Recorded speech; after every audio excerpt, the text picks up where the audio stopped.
Good morning, good afternoon, good evening, and good night, wherever you are in the world, and welcome to another episode of Endurance Chat. I'm Michael Zalavari, and today I have with me a very special guest. Those of you who are frequent users of the r/WEC subreddit or the WEC Discord would know this person very well. He's recently had a quote-unquote life-changing experience that I'm inviting him to share with us. Please, everyone, give it up for MWClarkson. Woo! Hello. Good to have you on, Clarkson. Would you prefer Clarkson or would you prefer Mark? We'll go with Clarkson, I think, because it kind of suits the Discord better, I think. Fantastic. Okay, Clarkson. So, who are you? Why do we care who you are? I'm not sure anyone does care who I am. I am the sad IT nerd who ended up coding the Fantasy Endurance website. I am a computer science teacher in England. I am a motorsport marshal, fan of motorsport, and a fairly busy member of the Discord and the subreddit. And we're going to focus on one particular aspect of what you've said there, and that is a motorsport marshal. But first, before we do crack on to that, I do want to just quickly say, if you aren't aware of Clarkson's work on the subreddit and in the Discord, he's actually one of the members of the r/WEC Hall of Fame, just kind of to show how much work he's put in and just adding humanity, a human element to what is sometimes a bit of a sterile environment. So I feel like we should make sure that we mention that, because your contributions to the subreddit in terms of Fantasy WEC and some of the sort of discussion posts that you've put together, and your talk about marshalling and the trips that you've taken, and just sort of sharing that in a very human way is something that I love to see, and I love that it enables people to interact with this sport in a way that is very human and very personal. So thank you for that, Clarkson. And we're going to do more of that. Right? Yeah, absolutely. You made mention that you're a motorsport marshal. So why or how did you get into marshalling? So I've been a motorsport fan for lots and lots of years, and used to take my kids to my local circuit, which was Croft, in the northeast of England. And we had lots of fun there watching car racing and bike racing. Yep. I'd always fancied marshalling, but one of the problems was it was a thing I did with the kids. I took the kids to the racing, and we went and took photos and saw the cars and all the rest of the stuff. And I didn't want to leave them at home and just go be at the circuit by myself without them.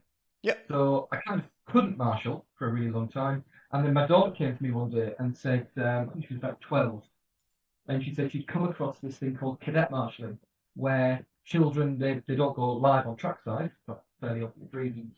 But they could go and be motorsport marshals and enjoy the track from a different point of view. And she really fancied doing it, but she would have to have an adult go with her. So she asked me if I would. I was thrilled. And from there, we kind of started marshalling at Croft, and we've done a couple of circuits together since. Cool. That's a really, really nice story. Like, because for me, the way that I got into motorsport was, through my dad's interest in the supercars and through Formula One. And like, we used to tape the F1 races that were at like 10 o'clock on a Sunday night, and we'd watch them together before I went to school on Monday. So it's kind of nice to see that sort of familial connection resonate with someone else. Because I think I've won with both the kids because they're both motorsport fans, and I've mostly turned the wife around as well, actually. Hey, well done, Clarkson. You've done well. So because your daughter still does marshalling as well, doesn't she? Yeah. We were just last weekend. We were together for the touring cars at Croft. Nice. That must have been fun. You must have had a lot of fun at places like Croft, and doing like things like BTCC, because that's not something that really exists over in Australia, where we have something that's like that frantic but also that common. Yeah, it is. It's really good fun. It's kind of, imagine if V8 supercars had shorter races and hit each other even more often than they already do. That's, then they do 3 races a day on the Sunday, along with all the support. So it is really good fun, very frantic. A bit too frantic, if anything, last weekend. A few cars end up a bit too close for comfort? Not so much to us, but there were 2 tyre bales that have been there for about 20 years. And apparently the touring car drivers and the support drivers struggle to avoid hitting them repeatedly. Oh, it's always in the main race where things start to get a bit feisty, isn't it? With those weekends, yeah, it's like they've been keeping it all up for that one particular moment where they can finally just let it all out in a tire barrier. Yeah, and touring cars, for those who don't know touring cars, it is just a big version of bumper cars. They're always hitting each other. Brilliant. So recently you had a very special experience at the Le Mans 24 Hours. So as a marshal at the 2021 24 Hours of Le Mans. So what made you decide to take the plunge to try and marshal the biggest motorsport event in the world? The first thing was it's Le Mans. You know, Yeah. you can't be into motorsport, especially sports cars, and not want to do Le Mans. And one of the problems is because I'm a school teacher, the holidays are fixed. We get lots of holidays, certainly not complaining, but they're fixed in place, and I can't ever go away in June because I'm always at work. So this year was literally the once in a lifetime chance to go in August when I'm off and visit Le Mans. So I could have gone as a spectator, but what I've discovered is having done a few bits of spectating in the last couple of years, Marshall has utterly ruined spectating for me. Okay, I'm just going to interrupt you there because holy crap, right? I cannot spectate a race at all. It's just impossible. Why is that? Why is that change for you? Why did that change happen? Is it just because of the access? Yeah, well, they have these huge bloody catch fences everywhere, and you get used to. I mean, a couple of meetings ago, I was at Crop again for a Ferrari Challenge race because it was a terrible little boring weekend. But the post I was on was about halfway down straight, and you've got the arm core and the tyres in front of you. The car's coming straight towards you, and then as they go past, you've got the gap in the arm core, and you're about 8 feet away. Yeah. From these Ferraris doing 120 miles an hour or something straight past you, and they're just there, and it becomes kind of not normal, but the first time you do it, it's scary as anything. Yeah. But once you get used to it, it's just exciting and it's really cool. And then you go somewhere, you go Donington, say, or you go wherever, Silverstone, and you're behind a catch fencing, and you can't get the same view. The view's not as clear, and it's just not as good. It's just not as much fun. And you've got to pay for that view as well when you're spectating. You do. I was going to say, one of the perks of being a marshal is when you're marshalling, you can get a guest ticket. So Yes. Once you've marshalled a few different circuits and you get to know a few more people around the place, you can quite often blag a guest ticket. But you can often get it for free, which is quite good. And one of the things you do miss with marshalling is you can't go around and take photos. You can't. You're not allowed to take photos while you're on duty. And if you do want to go take photos, the rule, certainly in England, is you have to take your pro bands off, take your orange overalls off, go spectator side, and take the photos from there. You can't take them on post. That's really interesting. Like, certainly, that's similar in Australia. We're not allowed to take photos while on duty, but as long as you're not actively in the marshalling area and you're far enough away, or you're not like posting them on social media like during the event, a lot of senior marshals have a bit of a whatever sort of attitude to taking photos. Yeah, and in practice you can get your phone out and take a couple of snaps. As long as it's not too obvious. Depends especially where the cameras are, the TV cameras. Yes. They don't like you getting caught on the TV cameras doing anything naughty. But you certainly can't take, an SLR or anything like that. Yeah. Within reason, as long as you're not, to use an Australian, as long as you're not taking the piss, you generally can get away with a lot. Yeah. I always found that since being a marshal, I can't turn that part of my brain off when I'm at a racetrack. So even when I was doing media work at the Bend once or twice, there's still that thought of like, okay, how would I manage this as a marshal? Is this in a safe position, etc., etc., etc. Which is I found is good for sort of communicating incidents or communicating happenstance on track in a very sort of exact way, but it kind of makes it difficult to kind of just sit back and watch. You can't just like let yourself go. Yeah, it's interesting. You kind of get used. It's going to sound, I think, like it's a disadvantage. Yeah, you kind of get used to watching the racing, but without watching the race, or maybe vice versa. So quite often during a race, I'll have no idea. You'll know who's leading and who's not because you've got to watch that. But I don't necessarily get to watch the battles as much and kind of lap by lap, especially when it's really busy. You're looking at your sector at that exact moment on what's happening, and the leaders might be having a great battle around the corner, but you're not watching that. You're not looking that way. You're looking at the guys in 17th and 18th who are about to hit each other, Yeah. and sometimes you lose track of the narrative a little bit. Yeah, it's one of those things, and that's something I want to talk about a little later on, because I feel like at a 24-hour event at like Le Mans, that gets turned up to 11. But the term that I've used for it in the past, when trying to get things published, is like the marshalling haze. You're not really, the race is kind of happening past you, but you're focused on that one specific instance that's right in front of you, to the point where everything else just becomes a bit of a haze. You kind of get this like super tunnel vision transfixion on what's happening just immediately there. Yeah, that's definitely a thing. That definitely happens. I've never heard that phrase, but I think that sums it up nicely. Yeah, I'm quite proud of myself for that one. And again, it might sound like it's a bad thing, but actually it's not. It's just part of the experience. It's kind of I've watched lots of races as a spectator, watched lots of races now as a marshal, and while you might go back, if you can, go back and watch it on TV and see a very different perspective of the race, it's still really, really enjoyable. And it's great to be a part of it as well when something does happen, even especially actually when it's fairly minor.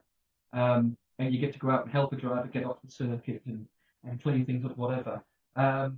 It is good because you just feel like part of the whole event, which is quite a good thing.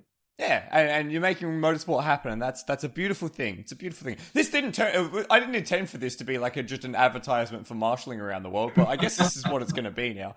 So Le Mans, once in a lifetime opportunity, falling now in the holidays for you. How did you go about making that application? Was there anything that you needed to get prepped beforehand, especially with this year, with how the sort of shape of the world has been over the past 6 to 8 months?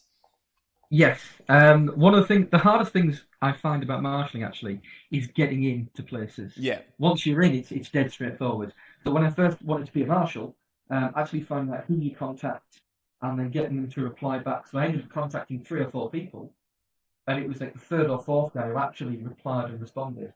So sometimes there's a bit of that. But what I did was my chief marshal at Croft has done Le Mans once. Yeah. So I asked him how he got in.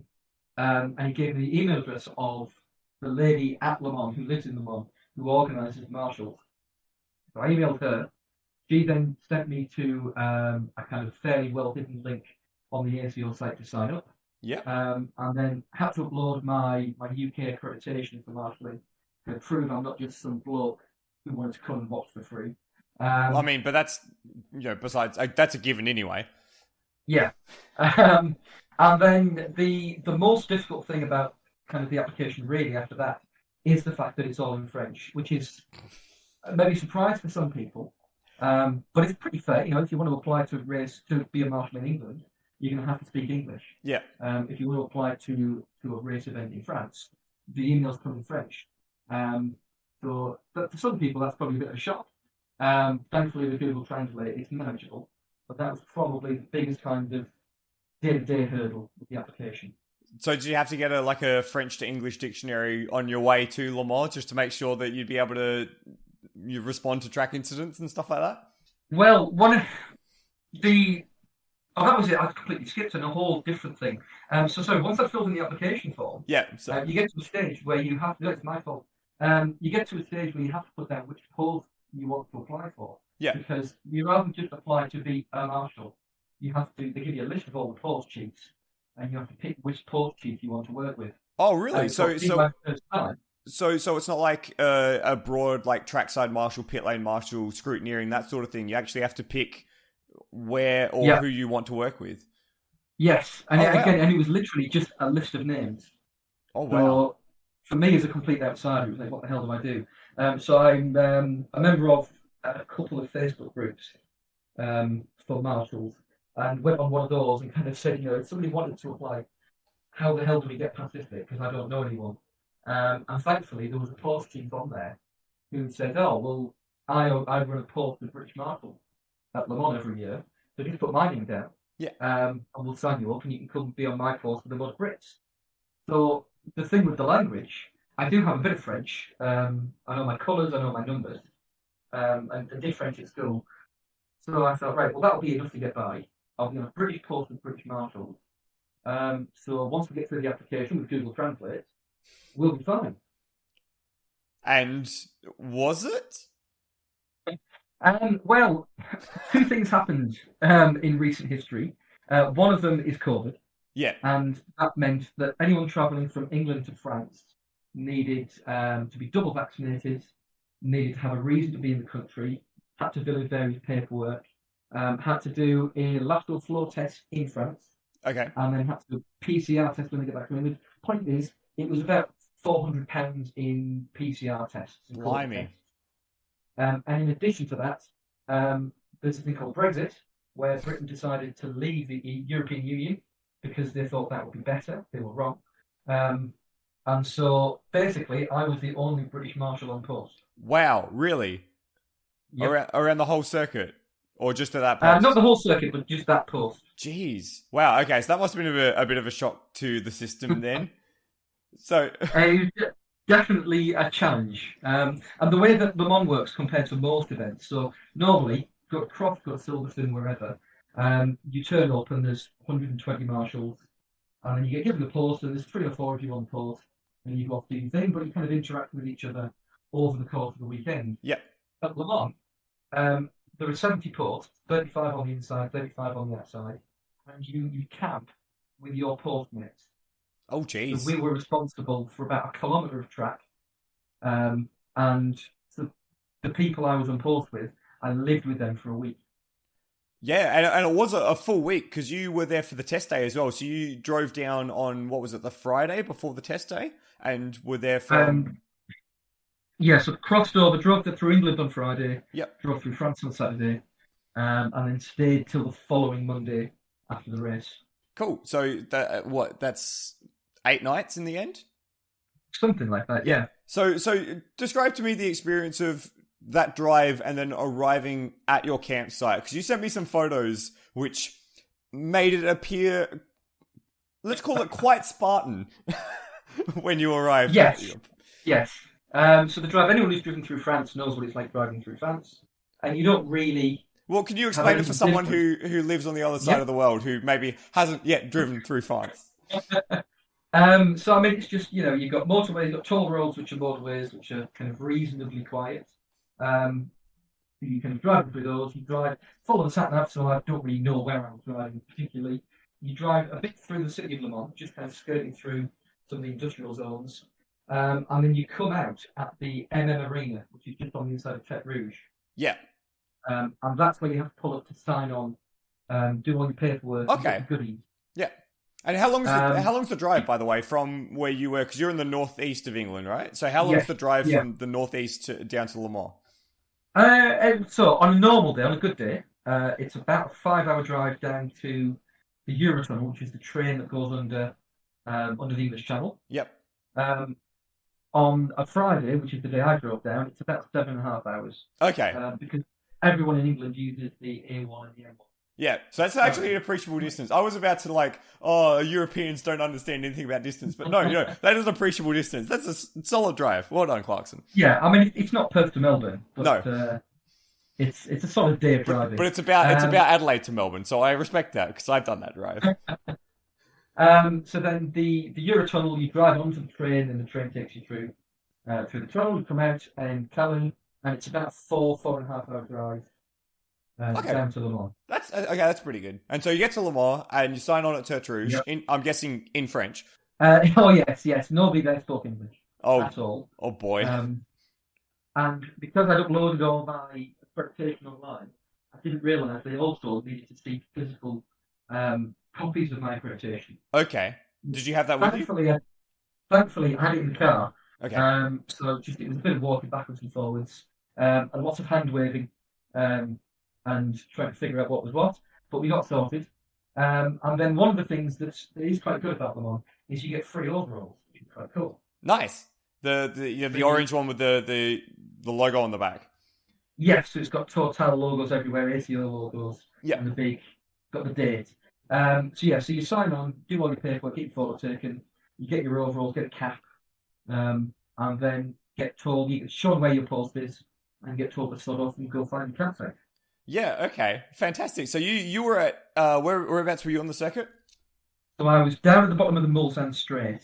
So Yeah. it's the last post before the braking zone into Mulsanne Corner. So like just at the kink, right? Just after the kink or just before the kink? It's about halfway between there's the big kink. Yeah, sorry. You come out of the second chicane, there's a biggish kink, and it's about halfway between there and the apex of the corner. Wow. So if you because if you want to look on Google Maps, if you Yep. look down at the Mulsanne Corner, there's a golf course there, Yep. and if you just follow back up the road, just about the end of the golf course, that's pretty much where our post was. Oh wow. So you're basically at like peak speed for all of the cars. Yeah, oh yeah. They're pretty much at VMAX, I think, at that point. Jesus, that must have been. Okay, we'll get into that. Because I wanted to talk to you quickly about the two pictures that you sent me of your, I'm gonna call it like air quotes, campsite. One of which was Yes. with the caption, "What the f have I let myself in for?" So just take us through what the setup was and what amenities you had in that area. So the campsite is, or at least it was, a field with trees in. Okay. And apparently for many years that was the campsite, but they've decided because there was some kind of fungal infection or something, they've chopped most of the trees down. Okay. But then they haven't moved them. So Right. imagine a bit of wood where they've chopped the trees down. They've piled some of the logs up in a corner, so there is a bit of space, but there's lots of bits of wood and debris on the floor. There are two portaloos at the far end of the field. And after a couple of days, they will put some cable in so you can have an electric hookup. Okay. And that's the campsite. So it's not too much then. Not much at all. It's fairly basic. One thing that was good is because we were just next to the golf club, the golf guys at the golf club are very amenable. It's also owned by the ACO, which probably helps. Okay. Yeah. You drive through the golf club, and they have two outside showers in the kind of the clubhouse. Yeah. That you Winner. can use as long as you don't mind driving the 3/4 of a kilometre down and back. Yeah, fair enough. So that was what, on Saturday that you got yourself set up there? Yes. Yeah. So take me through that first, I'll call it bedding in sort of sequence, because I know this experience from myself. There's always a period of time on like the first day when you're marshalling somewhere new, and it's happened to me at the Bend, it's happened to me at Sandown, it's happened to me at all the tracks that I've been to, where you've kind of got this sense of, what the heck is going on? I don't know anything around me. I don't know what I'm doing. Whereabouts is this place? Where's my blue flag window? Where's my yellow flag window? Where's the other marshal's post? What's happening on the cans? What am I doing here? So Yeah. how was that experience for you? Yes. So I was expecting to be on an English post with English marshals. The post chief was an English speaker from Trinidad. Okay. And everyone else was French. Like properly French. Absolutely delightful guys, really, really good to work with them. One problem on the test day was the whole circuit was short of marshals. So on a good day, they'll have 1,800 marshals across the circuit. And our post would typically have 24 marshals for the week. Oh, so just your post? Yeah. So that meant you can have, because ideally what you want, so down on the post, you've got your kind of debris fencing, and you've got a light box. Every post has a light box. Yeah. And so just for those at home, light box is basically a button switch thing for the FIA light flags, basically. So what you would see at an F1 race or a WEC race that show the flags as lights as opposed to just flags. Yes. Yeah. So normally you'd have one guy on the light box. Yep. One guy on the flags. Yep. You'd have somebody else observing down there as well. Yep. And then there's kind of some banking up. There's a little hill. Yep. If you ever watch any onboards, you can see, because this particular post, every post obviously is different. Up at the top, you've got the post chief who's the main observer, and you've got space for some more marshals so that if anything happens, they can all run down and do whatever they need to do. Yep. So like a track So response team. yes. Yeah. So So normally, just before we dive too far into this, let's just give a brief explanation of like what roles there are on the post, because you mentioned like the light box, the flaggies, post chief, and the track marshals and the observers. So what were the like the role of, say, everyone kind of gets what the flaggies are doing because they're the ones waving the flags. yeah, What about the observers? What would they be doing? What about the post chief? What's their role in this yeah. community? So different races, different events have different kind of sets of roles. So in England, typically you'll turn up for a weekend and you'll be given a role, Yeah. and you'll do that role for the whole weekend. Okay, cool. At Le Mans, and I think in Australia as well, you tend to rotate through the roles. Yeah. So yeah, as you go through the day. Yeah, so in Australia, you kind of get lumped into a trackside role where you do like flags, communications, and observer or trackside, like track response as one group. So you can kind of rotate how you feel through that. Yeah, so we tended to rotate through most of the jobs. Yeah. So yeah, flaggy does the flagging, fairly obvious.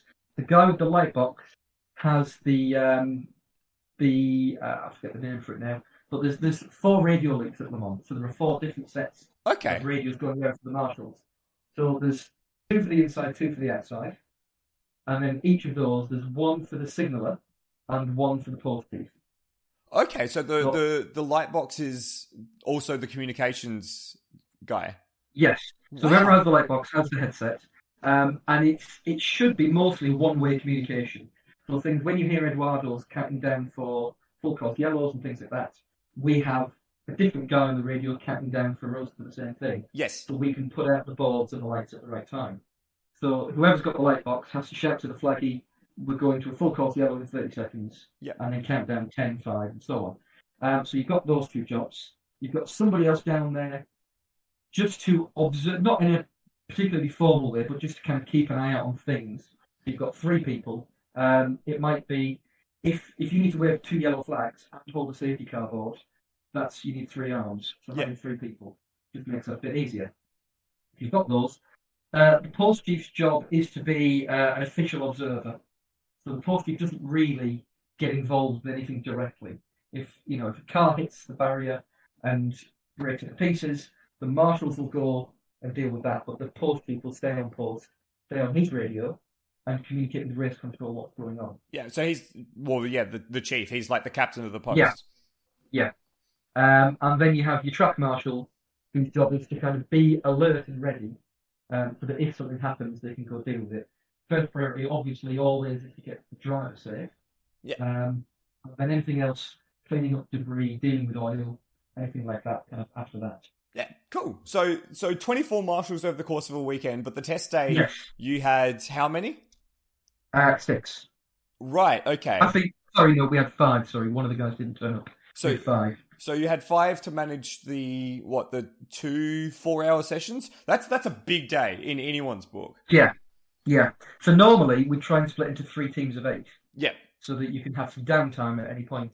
But with a team of 5, we had the post chief at the top, 2 signalers, flaggy and light box at the bottom, and 2 track marshals at the top. And every hour we just rotate. Yeah. And that was it. That was the day. So it was 9 hours of track session on the testing. And how did that feel for you? I got a few I remember getting a few messages from you saying that it was not quite what you were expecting, or not quite what you were hoping you'd signed up for. Yeah, Sunday morning was on the test day was a bit rough. So every time you go to a new circuit, and every time you go to a new post on a circuit that you've got to work out where the different points are where you make decisions. So where I was stood, as you look up the track, you can see the cars come around the kink. Yeah, so back towards oncoming traffic, yeah. Yeah. So if you look at a map, the kink looks relatively minor, but when you stood at the track, you can't see the corners, you can't see the cars at all until they're fully round the kink. Yeah. And so you see the cars, and the post chief there, they always tend to stay in the same place. They've given us a particular point on the track where you have to make a decision by that point. If you go to blue them before you get to that point. Because once they've got past that point, you risk kind of shocking them when you throw a blue flag out. Yeah. And you risk causing an incident. So the rule is, once they pass that point, if you decide after that they need a blue, it's too late, don't bother. Yeah. Because it's more dangerous than... Or they're just not going to see it because their eyes are focused further ahead. Yeah, yeah. And particularly with, when you've got hypercars and you've got GT cars, the speed difference is pretty significant. And even at VMAX, because a GT car tops out at what, 305 kilometers per hour, something like that. Okay, I mean, yeah, it could be. They're bloody fast. I'll tell you that. So the reason for the blue flags, a lot of people are seeing Formula One. Obviously, this audience has seen a lot of sports cars. But in Formula One, a blue flag means get the hell out of the way. There's somebody coming through. Yeah. Hamilton or Verstappen or somebody. And you've got 3 blue flags to get out of the way or you're in big trouble. In sports car racing, as we know, the nature of the blue flag is to warn you there's someone either about to overtake you or somebody approaching you from behind, just so that you know. Because one of the dangers at these kind of speeds, 300 kilometers an hour, if somebody moves at the last minute and clips somebody, it's going to be a big accident. And for example, at Mulsanne Corner, it was only 8 years ago that Anthony Davidson had a GT Ferrari turn down on him at the kink at Mulsanne and ended up flipping a Toyota into the barriers at Mulsanne Corner. So that's exactly why you need that warning to let you know that there's someone faster approaching. Yes, and there's certainly the crash I had in mind, given the post, it was the Rockefeller crash. Oh yeah, of course. 2011. Whatever year that was, which was down towards Indy, but again, it was a very straight, very fast section. If you have a crash there, it's going to be a big one. Yeah. So trying to get your eye in with the blue flags is really tricky because you've got to think 6 seconds to work out whether they need a blue or whether they're close enough, whether they're closing quickly enough, and trying to identify the cars from nearly a kilometre away is surprisingly difficult. You can look at the headlights. Even in the daytime, the headlights are on, but it can be quite deceptive because the LMP2 headlights and the Ferrari headlights look very similar. Oh, okay. It's easy to spot the Porsche because they've got very distinctive headlights. But yeah, the Ferrari and LMP2 were almost identical in the daytime. Wow. Okay, so that's another sort of factor that I hadn't thought about. And I guess at that sort of speed, even if it is a kilometre away, they're on you before you've even sort of computed it at that point. Yeah.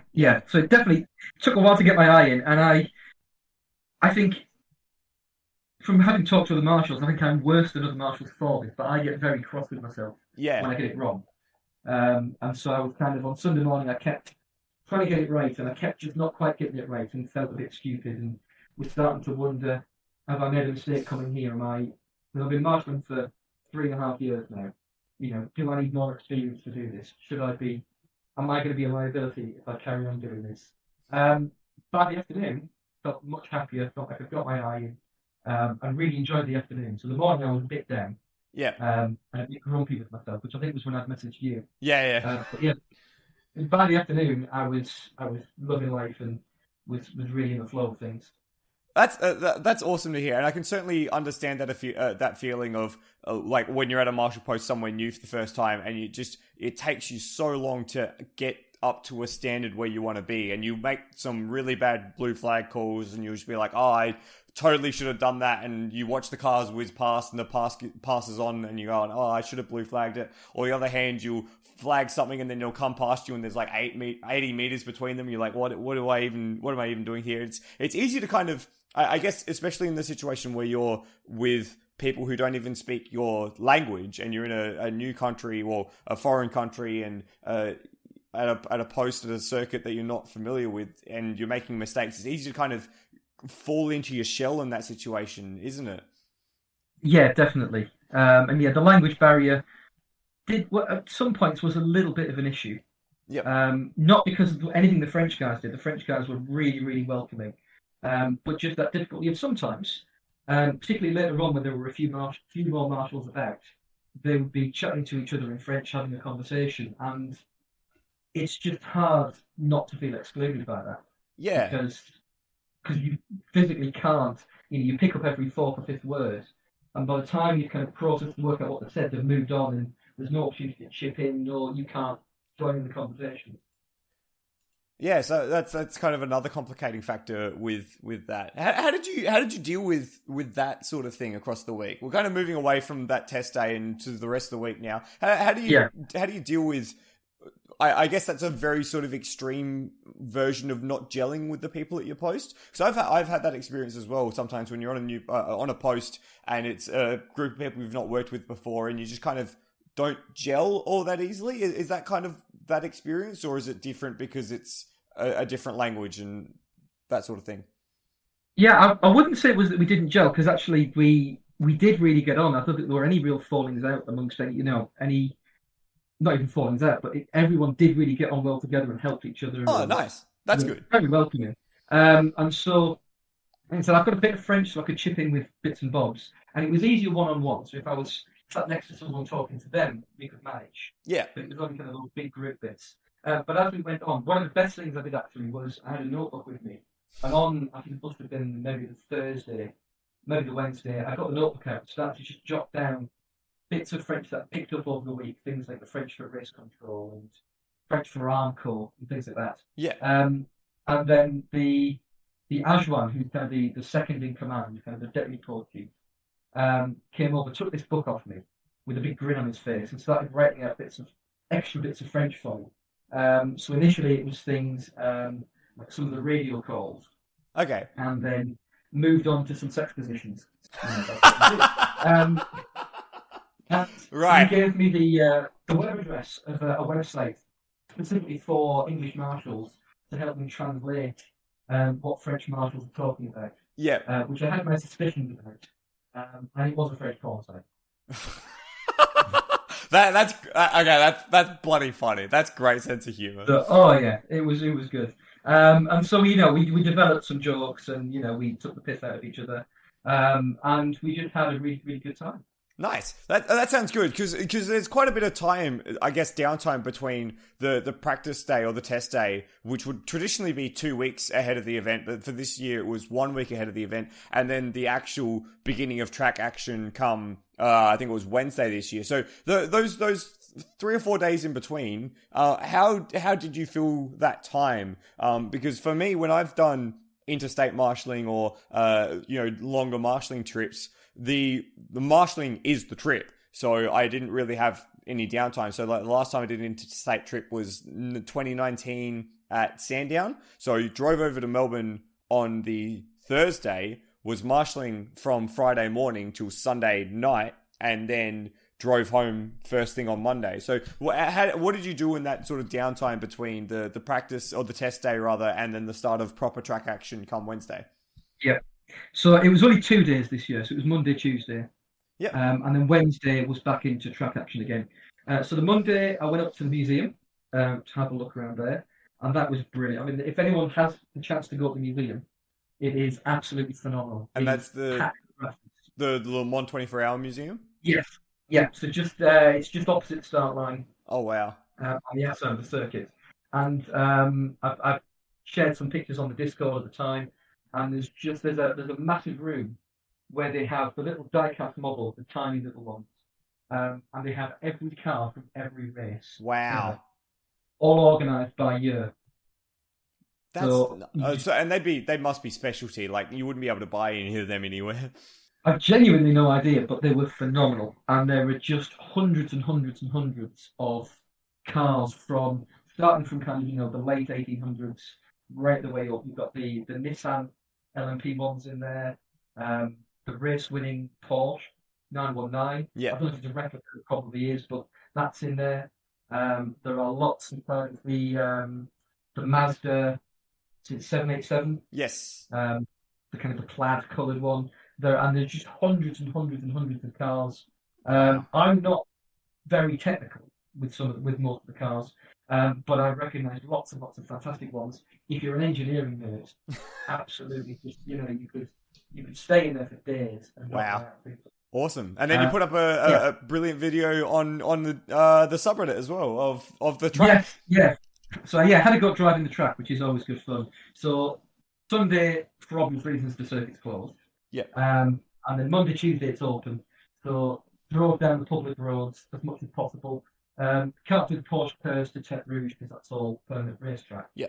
And there are a couple of bits on the Mulsanne Straight or the Hunaudière, where you have to go up the roundabout and off the circuit. But I managed to do most of the track, which is pretty cool. Because one thing I've noticed marshalling, well, not marshalling, but just going to circuits, is you can look at a circuit on TV, you can play it on a computer game, but when you go there for the first time, it looks completely different to the way you imagine it every single time. Yeah. And there's always things that surprise you. There's always things that surprise you when you go to a new circuit. Like, I remember my first time at Bathurst and finally understanding why it was called Skyline, because you can't see anything. You get to the track there and you look across and it's just sky, and the track just disappears and you don't know where it is. I expect, it is. It's crazy. I expect at Le Mans there's certainly some of those moments there as well for you. Yeah, I mean Indianage. I've always loved Indianage, and when you're playing it, that turn into Indy is so difficult to get right. And then seeing what it's like in real life, so that right hand kink, and then it's really steeply banked. I mean, it's not Zandvoort steeply banked. Surprisingly steeply banked Indianapolis corner, and then the tightness of Arnage. And you're going around, I think it's like 40-50 kilometre limit on with public road. Oh no, it's a roundabout even. But then seeing how tight it is in real life is just phenomenal. And understanding things like how Mulsanne corner works. With the roundabout and the little kind of the slip road almost that is the circuit if you go around the inside. So it's definitely something good to do. And normally you can they open and close the circuit every day. Yeah. But for this time they were trying to compress everything in so much. They closed it Wednesday morning. They opened it Sunday night. Oh wow! It was closed at the time. So no traffic down the Mulsanne, not even in any of the morning breaks at all. Wow. No. It also meant as well, once you do your shopping on the Tuesday, you can get out of the circuit, but not easily. You pretty much, and you've got no time. So do your shopping on the Tuesday, buy things in cans without having to go off, and you're there till Sunday night.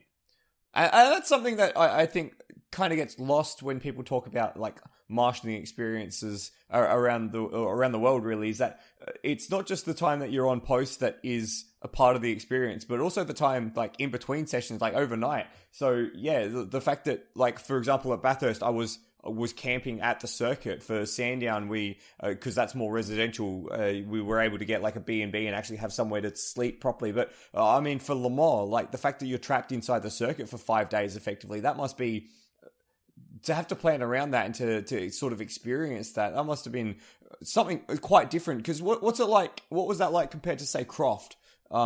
In terms of how you manage that around the track time. Yeah, so at Croft, so I might go on a Friday after work and camp there. Yeah. There's a gang of us usually get a takeaway, so we get some pizzas delivered on a Friday night and something else on a Saturday night.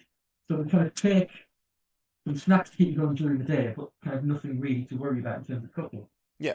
Here, obviously, I was, driving down on the Saturday and I was there for a week and a bit. So you had to have enough food to be able to kind of survive for the week. And they really worked as hard, and we'll kind of get to that, I'm sure. But the timetable this week was so much worse than usual, partly because the ACO sold the Friday. Normally, the Friday is a day off for the marshal. Yeah. But to try and recoup money, they put a 5-hour Fun Cup race on and some other support. So the Friday was another race day. So we didn't get a day off. So you've got to find time to heat up a tin of something and find something to eat. But again, you're on this campsite with your postmates. So you're sharing with them, you're eating with them, you're drinking with them, and it just kind of increases that sense of teamwork, and you kind of bond with each other because you do just literally live with each other for that week. You're basically a family for that week in that sense, then. Yeah. Wow, that's kind of nuts. So, and like normally, like in my experience, you'd have a sign on every single morning where you'd get like a boxed lunch and some snacks for the day. And then maybe if you're lucky, there'd be a group who would be dedicated to go around during the day and offer you drinks or extra snacks for a long day. But was there anything like that at Le Mans? Not really, because with the two things we did have was where the post is, they parked the transit van and must have been 400 bottles of water in there. Oh, wow. Yeah. So we had plenty to drink. Yeah. And then one of the guys from the golf club came over with an espresso. Oh, And oh, cup.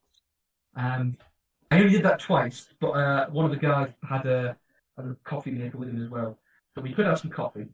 And being English, I had a little camping stove and a kettle, and made myself some tea every now and again, which the French marshal thought was hilarious because the French don't do tea. they don't do tea at all. No. Wow. I mean, you can buy tea, but it's very rare. Yeah. And so they thought it was hilarious that at 2 in the morning during the middle of the race, I whipped out my camping stove and just made a cup of tea. They thought that was brilliant. They were taking photos to send to their mates. Wow. To prove they were on course with an English marshal. You were the stereotypical Brit. How does that make you feel? It was good. It was all good fun. It was all good fun. Yeah, yeah. Brilliant. Okay, so let's talk about some track action, some race action now. So you mentioned that you had a stacked schedule of what was it? So Wednesday to Sunday, effectively, with the 24 hours. How to marshal at that post, at post 19, with the cars at effectively VMAX between the Mulsanne Kink and Mulsanne Corner. How do you cope with that after 1 hour session, 2 hour session, 4 hour session, 24-hour session? How do you kind of wrap your brain around doing that? Once you get into it, you just kind of get into it. Okay. And the best thing to do is just kind of soak up the experience, because there was quite a few times I was just kind of stood there with my own thoughts, watching the cars go by, listening to the Corvette, which is my new favourite GT car. Yeah. Because you see it come past, and it's screaming as all the GT cars do. And then it goes around the bottom kink into the Mulsanne Corner, and you just hear the downshifts, and the downshifts just sound like someone splitting rocks. It just is a phenomenal sound. And so you just stand there, when you're down at the flag point, you're concentrating. You're always concentrating on the blues. That's always the thing that you're looking for, because that's the thing that happens all the time is the blue flags. Yeah. So just quickly, Clarkson, was it normally in my experience it's two people on a flag post, so one person looking at oncoming for blues, one person looking at outgoing for incidents, like for yellows. So was that the same at that situation as well? So during the day you had the flaggy looking up the track towards the cars coming towards you, and the light box guy facing the opposite way. Okay, so they can see for anything. That's interesting. I'm surprised that you have so much responsibility, or roles rather, assigned to one person to have like the light box and the communications and to be watching for incidents. That sounds like I think normally you'd have more people, but this year when we were short-handed. Okay, yeah. I think that's maybe what the third person would do. So the guy with the light box is pressing the blue button when they see the flag, you get the blue out. Yeah. And they're also watching for anything happening after the post. Yeah, cool. So I'll ask you this one straight out. Was there anything that ever happened at your sector? Was there any incidents that you had to whip a yellow out for? There were a few minor ones, nothing major, which is good. That's good, yeah. Because some posts you kind of look forward to something exciting happening. This one kind of not so much. Because anything exciting happening at 19, you would expect to be something big and something scary. Yeah, definitely. So we had an LMP3 stop at our post at one point. Yeah. I can't remember why. It was nothing major, but we got the driver out and waited for the car to be picked up. And there were a couple of times where cars dropped debris, including the Four Horsemen Aston shed its tyre in the middle of the night just past our post. Which is quite good fun. So in the middle of the night, what you have to do is walk down the side of the Arco on the safer side of the Arco with a torch and try and find where he's left his tyre. Because we can see it come off. Yeah. But then once it's gone, there's no light. It's absolutely pitch black. So we have to go down and find it. Thankfully, it was on the other side of the crown of the road. It was on, because there's a marshal post exactly opposite us on the other side. Okay. So they had to top the barrier and grab that and bring it back, and we didn't, which was good. A bit nerve-wracking to be doing that in the middle of the night. Yeah. We only do that when there's a safety car or a full score yellow. Yeah, okay. And I think during the Fun Cup race on our side, we managed to get about 2/3 of the right-hand side of the Fun Cup now. What? 'Cause he'd hit somebody and it just peeled the car. It's just a carbon fibre body shell over Yeah. the top. And he hit somebody somewhere, and it slowly peeled the side of the car back. And as he went past our post, it just let go into about 4 pieces and just massive chunks of fiberglass. And we managed to put it back together, and it looked like a Funko car. Oh, please tell me you've got a photo of that somewhere. Oh yeah, I've got a photo. Oh my gosh, I need to see this at some stage. Okay, fantastic. That's going to be the cover photo for this episode. I'm telling you right now. Damn, that sounds rad. Was there, in that instance when you've had the Fun Cup car shed its bodywork, was there any risk of it coming over the fence and impacting you at all, or were you able to? Was it safely contained either within the circuit or away from the marshal post? Yeah, so it happened to be that it was past us as it came off. Okay, yeah. But we've got such a big section. The last post before us is on the exit of the kind of the big kink, if you like. Yeah. And the next post is Morside Corner. So it's a really big section that we're kind of looking over. Ah, okay. So you got to jog down and grab it. Yeah. So the chances of it hitting us were pretty slim, and we've got the big debris fence. Yeah. Where the flag point is, so we were pretty safe, really. That's good. So for the Fun Cup, how long were the lap times? Like 6 minutes, 7 minutes? I think 5 minutes 4 was pole time. Okay, so were you given permission to jump out and grab it in between, like while the track was hot, in between the laps, or was it like? So I think at one point it was either a safety car or a full course yellow. Okay. That we retrieved it under. So we waited. So when it came off, we didn't call the neutralisation because of that. Yeah. It was safe enough. But once the neutralisation came, we went and grabbed it. Yeah. Okay. Cool. I want to ask you about what you did in between your times on post, because there's a few different schools of thought when it comes to marshalling and what you do when you're not actively on post. So there's some people who will sit there and still pay attention and will sit with a view and sort of act as like an extra spotter, or will fill in a role if something needs to be done. There's some people who will just not pay attention to the race at all. They'll go sit out the back and do their own thing for a while and completely disconnect. What did you do across that weekend when you weren't assigned a role on post? For the week. Yeah, slept basically. So so Wednesday to Friday we were all on post all the time. Yeah, and it was up at 6, on post at 7, and then sessions on track till midnight. Yeah, that's so they were pretty bloody hard work. That's it. Friday was a slightly early finish, to be fair. But then Saturday, which is race day, again, sessions start at 9 in the morning. Yeah. So it is another full day. But for the race weekend, from Saturday to Sunday, we split into 2 teams. Okay. And it was about the minimum number we could manage 2 teams with. So I think it was 5 on a team. Yeah. So we did the first session. So we did the first, I think it was a horse race. And then we had the next session off, which was the historics race. So for that, I drove up to the back of Indianapolis. Yeah.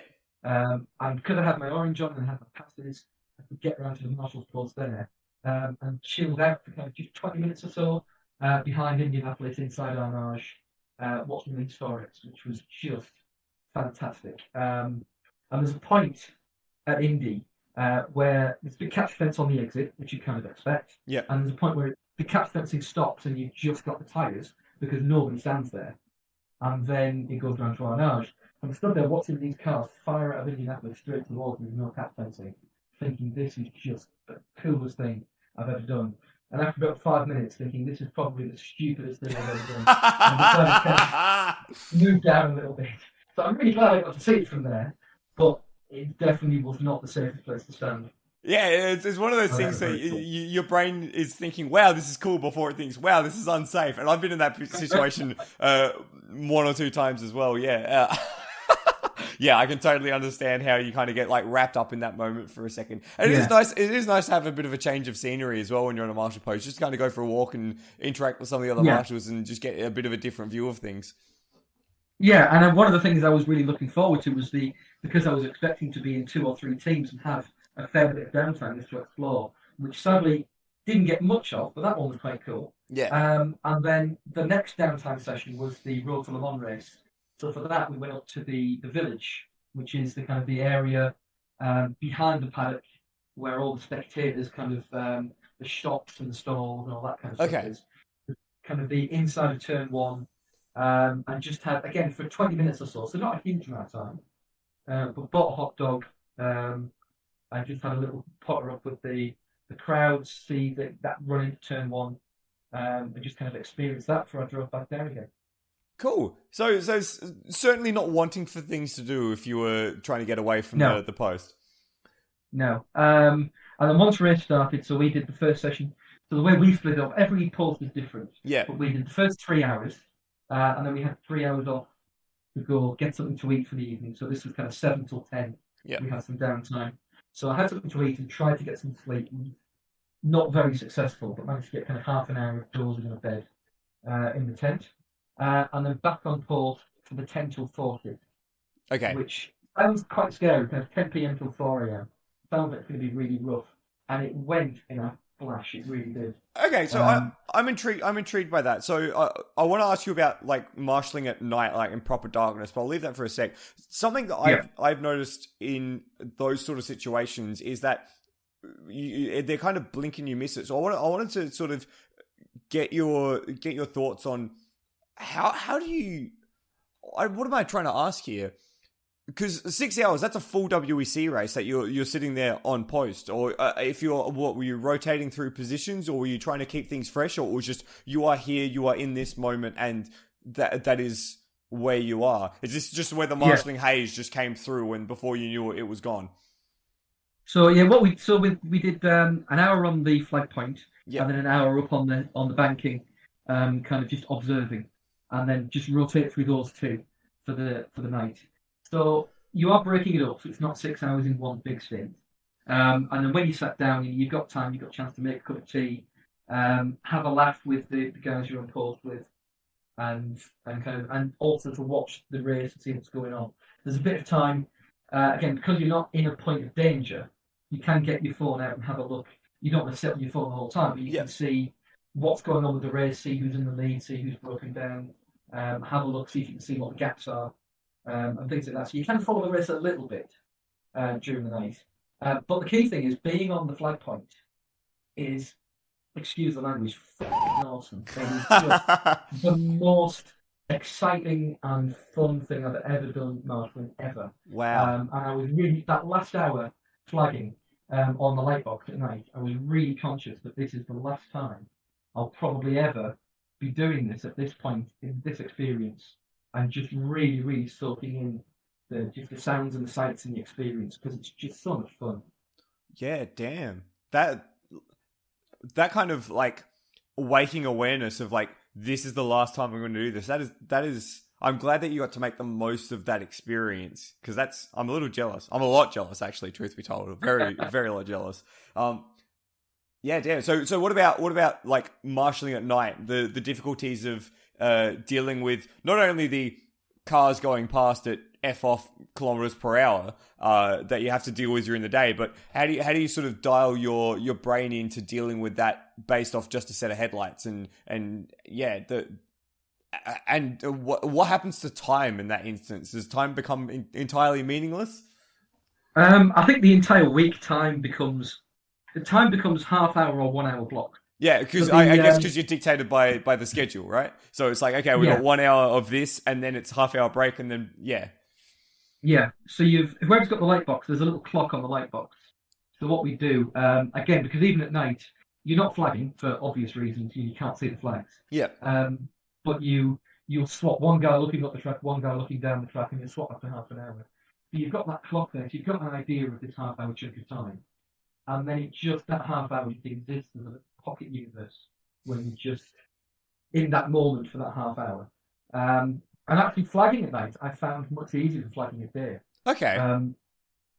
Why is that? The key thing is, I'm not entirely sure, but in the pitch black, it doesn't sound very obvious, but the most important thing is to wear sunglasses.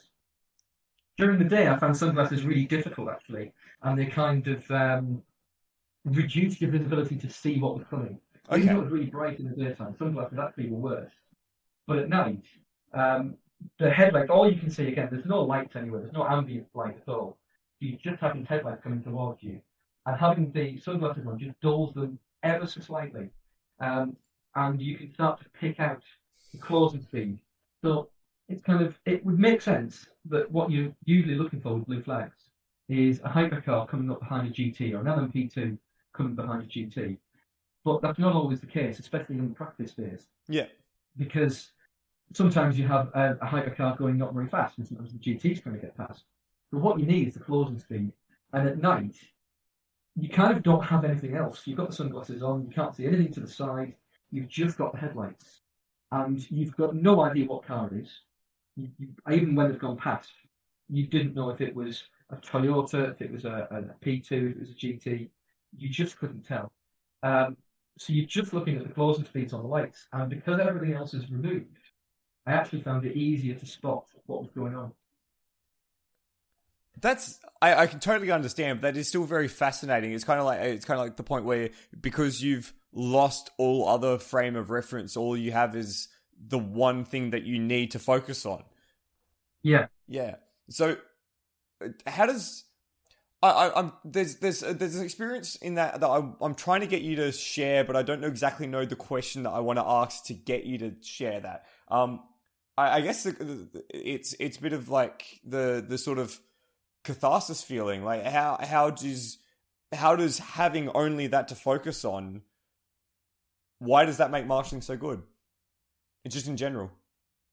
I don't know, because I got into motorsport watching motorsport and watching the racing, and the one thing that I didn't see for pretty much the whole of the race was racing, because in that one moment you can lap people, but you can't really overtake people in the middle of the Mulsanne straight. It's just not.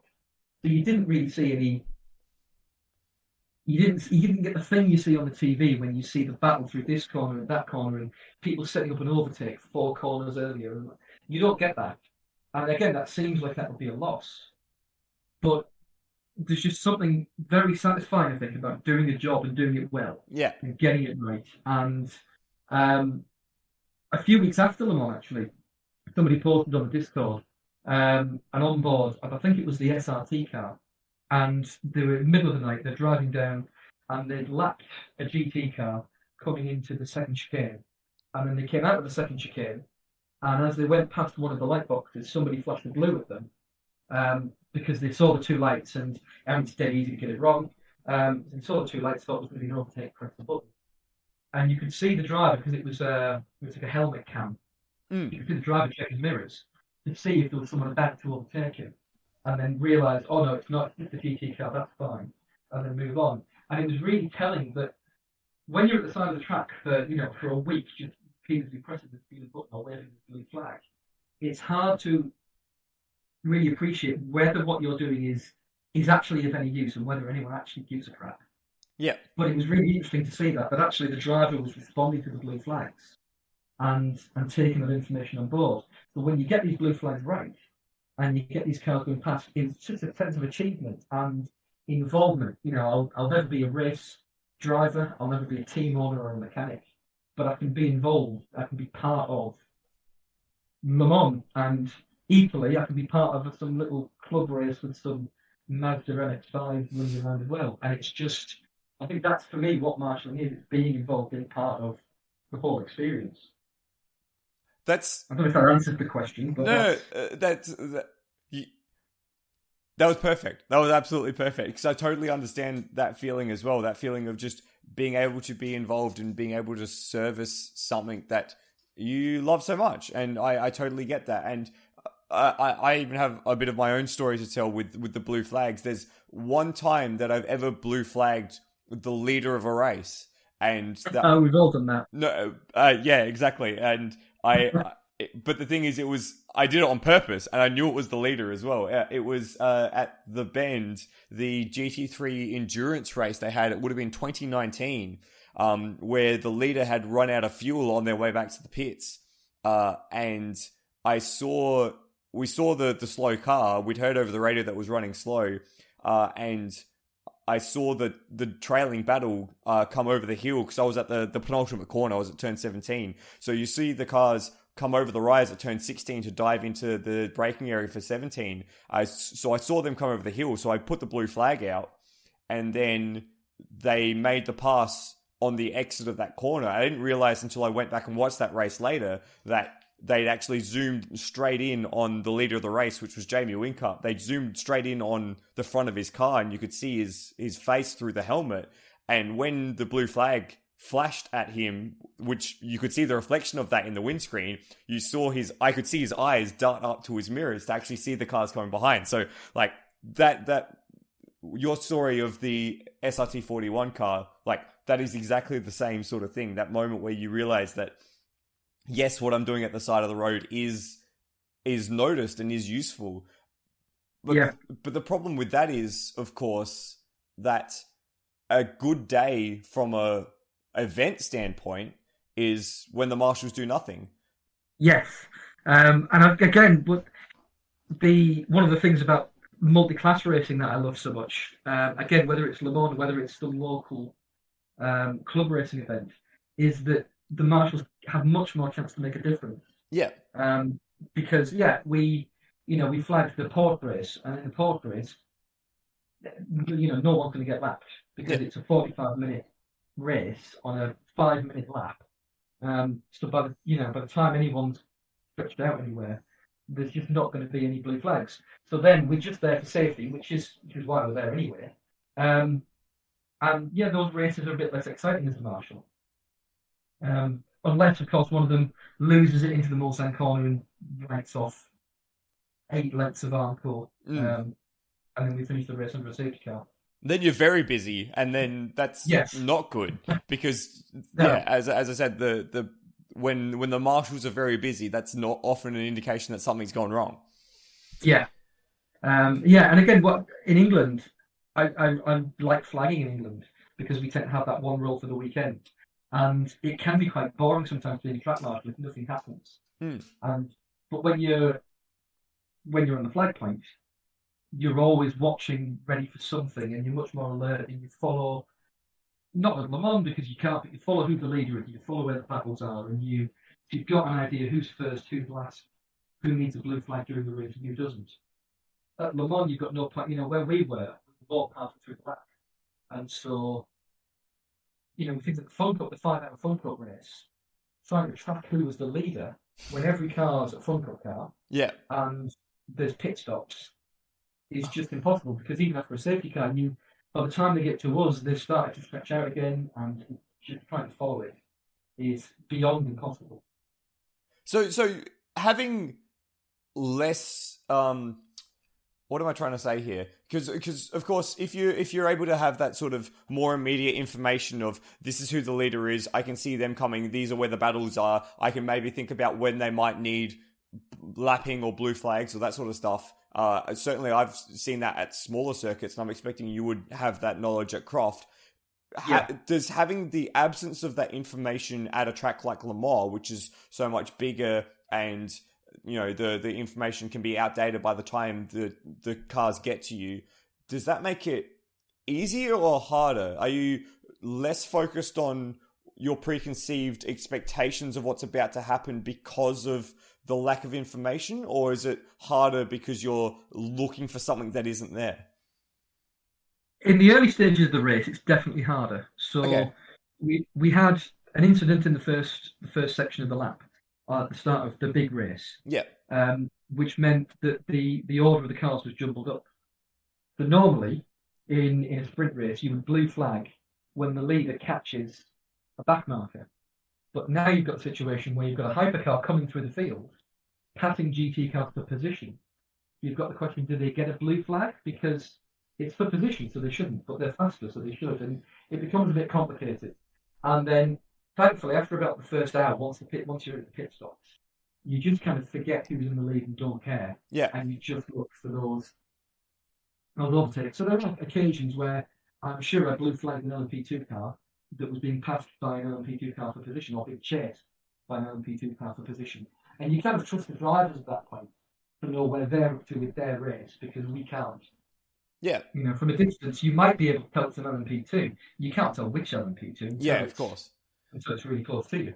I was going to say, you just kind of get into that phase of looking for that closing speed and blue flagging And almost like with the nighttime sunglasses thing, you just kind of start to exclude all the other information. It actually makes life a bit easier, if anything. Yeah, brilliant. Oh, it's so cool to actually like talk about this and hear these experiences from a marshalling perspective. So, what about the last stretch of the race? Did you have another stretch on the post before the end of the race after the 10 till 4? Yeah, yeah. So 4 till 10 in the morning was sleep time. Yeah. So straight to bed, and then back for 10 till 1 for a 3 hour session, and that was fairly uneventful. And then for the last 3 hours, technically I'm off duty, but the last hour everyone comes back to kind of finish off together and do we watch the last hour, and then we go out and we do that big flag waving on the middle of the track kind of end of the race, which is really cool because you don't do that at any other race. You just don't do that. So it's quite special. Oh, brilliant! And how was like? Surely it's not just about that getting out in the circuit, but how does that feel for you as a personally, and for the group when you get to the end of a race like that? Again, it's kind of it's a bittersweet. It is definitely, but I think more sweet than bitter. So you've spent this week with your postmates. You go out together. It's not you don't randomly wander over the track. We line up on the edge of the hard shoulder. So we're in a nice neat row. We've all got a flag each. We've made sure we've all distributed them so everyone gets a chance. You've got your opposites that you never talk to because they're on the other side of the live circuit in between you. So the whole week we've seen them and waved at them and maybe shouted the odd obscenity at them. But you never really get a chance to talk to them. So again, you line up and you're just 2 lanes apart for the first time. And you stand there with your flags, and as they come through, you wave, which is normally, in a normal race meeting, you'd have 10, 12 sprint races. And one of the best bits on the cool down, like you would wave at the drivers and they wave back. It's really good fun. And it's just a nice bit of communication between you. Yeah. And this one, just, you've had this 24 hours, this whole week of experience, and you're right out of the track and they go so slowly. They're not really, but compared to the 300 kilometers, it seems like they're going so slowly. You can see the drivers, you can see their eyes, you can see them wave, you can see them look at you and acknowledge you. And then the 2 Glickenhauses came through side by side, which was bloody tight, especially with the waving flag. Yeah. Everyone else was single file, the 2 Glickenhauses came through double file.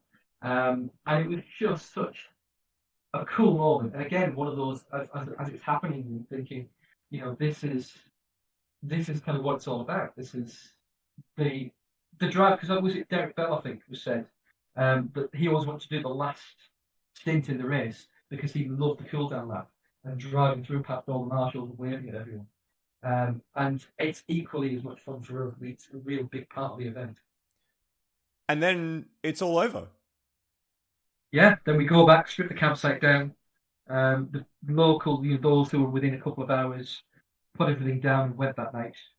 And in fact, people who are really organised. So the last car comes through on the cool down lap, and I would say it was about 7 minutes before the first camper van drove down the Mulsanne Straight past me on the way out. Jeez, I must have been keen to go. Yeah, so the people, some people are already packed. And literally, as soon as the race is over, they just jump in their cars. And, as soon as they radio that the last car's through, they're off. And it's insane. We're still there packing up the fire extinguishers and putting all the flags back in the van. And there's cars just driving down the Mulsanne Straight, disappearing, with people wearing orange outfits. How do you feel at an event like that when it comes to an end? Like, because normally in my experience for even supercars events is that you have to go back to sign off because you have to say that you've completed, and there's often drinks or a barbecue or whatever. When it's at a track like Le Mans where you've been basically autonomous little units for the entire thing, what's the process? What's the procedure? How does that sort of feel when you're packing down at the end? To an extent, it's fairly normal because what I'm used to is the post chiefs in England. The post chiefs will go back and take the radios back and things. Yeah. And the rest of us just get in our cars and go. Okay. So it tends not to be much kind of fanfare once the last session's done. It's just pack up and get out and get home because we're usually pretty tired. It's been a long weekend. Yeah, certainly. So for this one, it's, head back to the campsite, have a home, pack up, help the guys who are leaving at night pack up, and then lots of kind of French hugs and face kissing and all that kind of stuff that the French do. And then it's kind of when you've gone for a family visit, if you ever have a big family get together at somebody's house and, saying goodbye takes an hour by the time everyone said goodbye to everyone. So you have that. And then they go when you're left. Very tired, so get some sleep. And then the next morning, I'm the one packing my tent up and say goodbye to the last couple of guys who were left. So it was just kind of like, it was like saying goodbye at the end of a family do. Damn. And like, if you compare just the sort of the end of the day thing. Actually, no, I want to ask a different question. How much interaction did you have with the other marshals? Because you talked about the fact that, your opposites, were just not nameless, faceless beings, but you never interacted with them because they were outside of your little team. Is that true for all the other marshals around the whole circuit? Did you ever actually get into a situation where you had a sort of collective identity or collective meeting, or was it just you are there with your team and that's it? Yeah, pretty much. I think because there's 1,800 marshals usually, it's far too many to get them all together. Yeah, okay. So there are two post chief briefings in the MM arena, and I've seen some photos of that because we got sent photos from the official photographers afterwards. So there are 70 post chiefs in kind of the conference room. Yeah. So they all get together and they get some photos usually. But for the rest of us, there just isn't an opportunity. When you've got a sign on, you can chat to other marshals. And if you bump into somebody, if you're wandering around checking out different viewpoints, you might say hello. But that's pretty much it. You don't really have you recognise each other because you're wearing orange. Yeah. And one of the things, because we all have the same overalls, we've all got the same logos if we're on TV. But you've got that collective feeling. You know who somebody is, but you don't know them. And you don't kind of get to know them.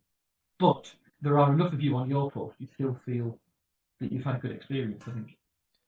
That's super interesting. I wonder, because in my experience in Australia, even at Bathurst, you have a sign-on briefing every single day with all the marshals. I think even at the 12-hour when they're getting, the cars ready to get onto the track at 4:30 in the morning, you still have a sign-on briefing at 3 in the morning. Yeah, and that's normal for for Croft, for Cadwell, for Silverstone. Yeah, even for big events, that's normal. But I think Le Mans being just so enormous and having so many marshals, it just wouldn't work. Obviously, you do miss out on that, but at the same time, I didn't really feel that I missed out on it. Okay, it's good that you didn't feel that you missed out. Yeah. Yeah. I wonder if that's the same for the Nürburgring, the 24 hours of the Nürburgring, or even a VLN rain. And if you do know, if you have been a marshal at the Nürburgring, let us know. I'm interested to hear your experience as well. Because certainly getting 20, however many marshal posts across a 21-kilometer circuit is about as difficult as at Le Mans. Maybe I'll find out next summer. Maybe I'll go do a VLN race or an LS race. Mate, stop! It's not fair. It's not fair. I still haven't been to a racetrack since last year's Adelaide 500. I still haven't. It hasn't worked out. Anyway, thoughts on your own experience? So I think there are 3 moments that I will definitely cherish and take with me. One of them is that nighttime flagging. Yeah. So pitch black, cars streaming past. The sound of, I'll never forget the sound of the Corvette downshifting. It was just the most fantastic sound. Another one is the flags at the end as the cars are on the cool down lap. And the third one was during the race. It was during the daytime. I was on the flags and I could see a GT car and I could see an LMP2 behind him. And he's closing in. So I'm like, blue flag, waving the blue flag, nice and clear. And the LMP2 pulls out. And he's overtaking the GT car. And I'm thinking, yes, I got that one right. And from nowhere, a Toyota is hiding behind the LMP2 car. So close I couldn't see him. And he pulls onto the hard shoulder as he comes past me, just about takes a flag out of my hand as he goes past 3 wide, and that was quite cool. Whoa. Blimey.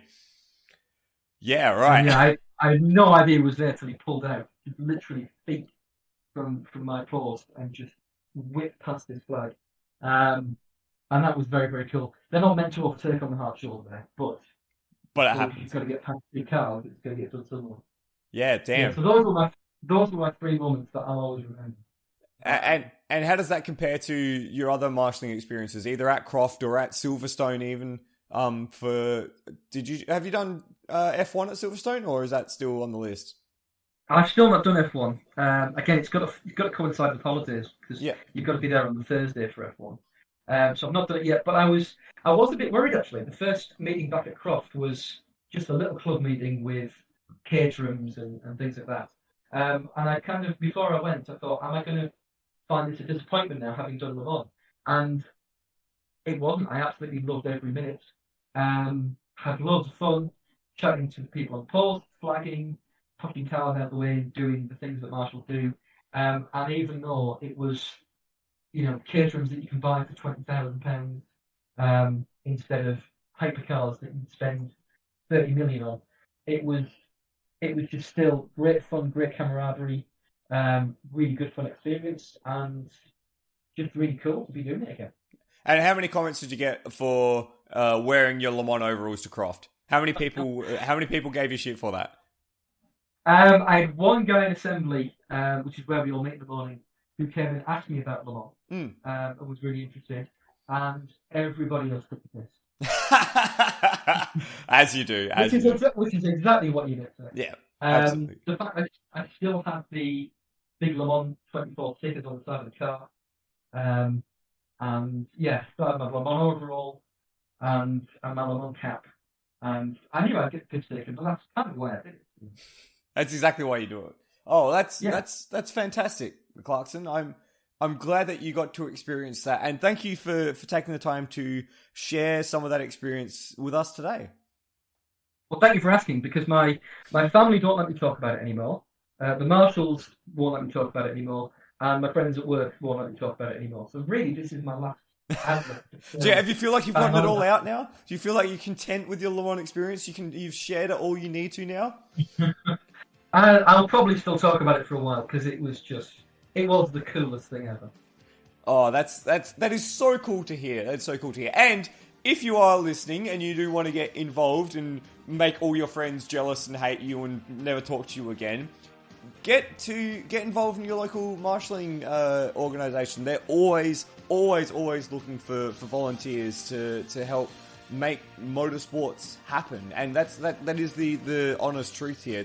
That motorsports as an entire sport, as an entire entity, can't exist without the work of people like you, Clarkson, and some of the people listening, and the volunteers that make it all happen. And it's really cool to be able to be involved and do it for free, and be able to be there for the weekend and get it to happen. So get involved.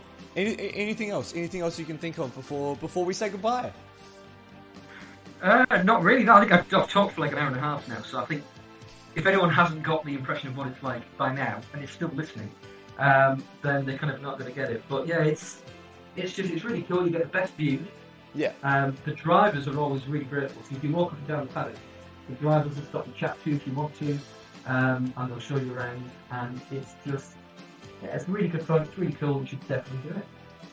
And on that note, I think that will be what we end on. Now, thank you very much for joining me today, Clarkson.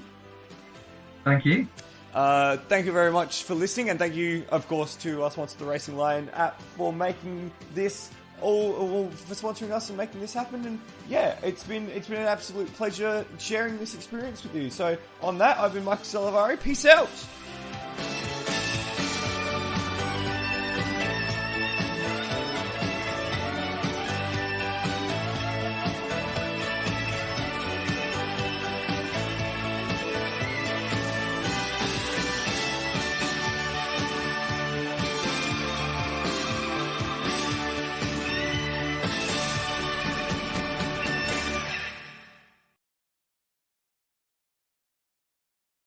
one because I hate my own voice.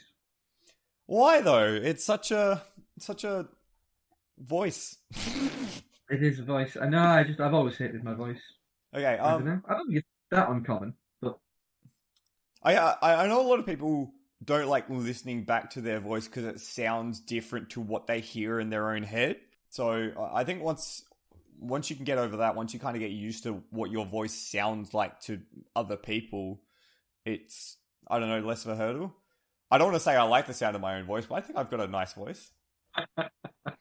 I think you like the sound of your own voice in the best possible way. Well, I mean, other people seem to like the sound of my voice because they want to hear me talk about shit, apparently. It's quite calming and soothing, your voice, I think. Oh, don't say that. I'll absolutely take that. I thank you very much, Clarkson. I appreciate that. But I don't need a bigger bigger head. My ego was already big enough as it is. I can call you if that makes you happier. It doesn't. Remember, this is Australia. That's just normal here.